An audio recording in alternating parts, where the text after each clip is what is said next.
What's up, y'all? My name is Duana, aka Glamazon1026, and today we're back with my IGTV series, So You Think You Wanna. Today I'm going to demystify the ancient art of color correction for my beginners. Color correction is basically using concealer, because that's what it is.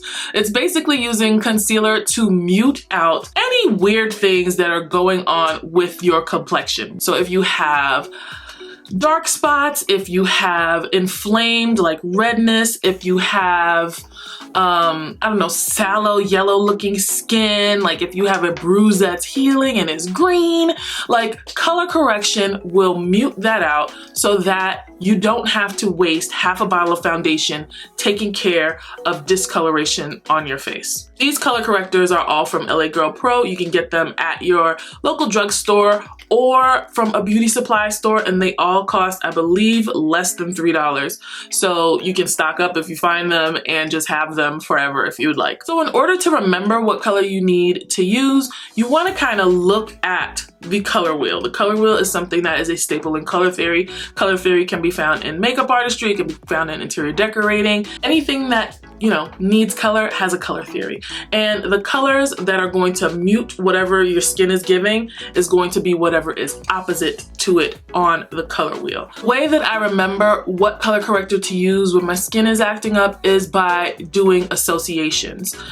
If you have a red inflamed bump on your skin and you want to mute it so that you can put foundation on over it, you want to pick up a green color corrector because green is opposite from red on the color spectrum. You can remember this by thinking of Christmas colors.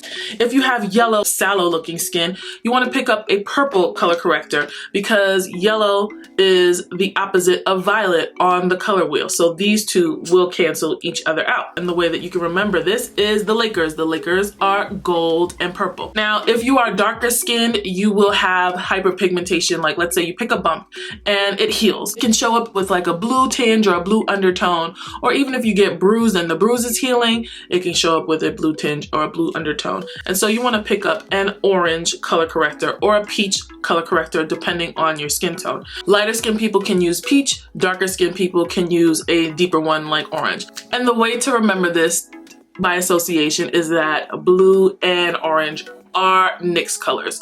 So NYX cancel out each other, Lakers cancel out each other, and Christmas cancels out each other. Now that we kind of went over the background, I'm going to give you a really quick demonstration of how I use orange color corrector to cancel out some of the blemishes that are on my face. I put color corrector on under my eyelids because they can be a little dark sometimes depending on how much sleep I get. And then I also have a little spot right up here that needs some correcting, and then sometimes I have some spots on my cheeks that need correcting. So that's usually where I put them, and I just, you know, kind of just go to town. I like to spray down my brush, and it doesn't matter. I just use a firmly packed dense brush. Just put a little bit of liquid on there. It just gives it makes it easier to blend out basically. So you want to make sure that you're not taking away any of the product that you just put down. You're just blending it out so that it won't mix with your foundation. And by the time you're ready to put your foundation on, you will not have to use as much. I'm going to go in with my foundation to cover it up and you'll see the difference. I'm going to be using the Pat McGrath Labs Skin Fetish Sublime Perfection Foundation in the shade Medium Deep 22.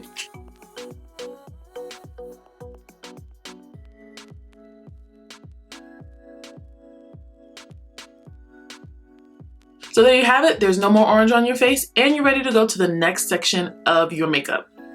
So guys, that's all I have for you today. Thank you so much for tuning in. I know that it can be a lot of information, but hopefully I broke it down in a way where it is not intimidating to you at all. If you have any questions on color correcting, be sure to ask them down below. Be sure to click the link in my bio to subscribe to my YouTube channel so that you can get more in-depth tutorials than I do here on Instagram. And make sure you come back next Wednesday at 1 to see what we'll be tackling next. I'll see you in the next video. Bye.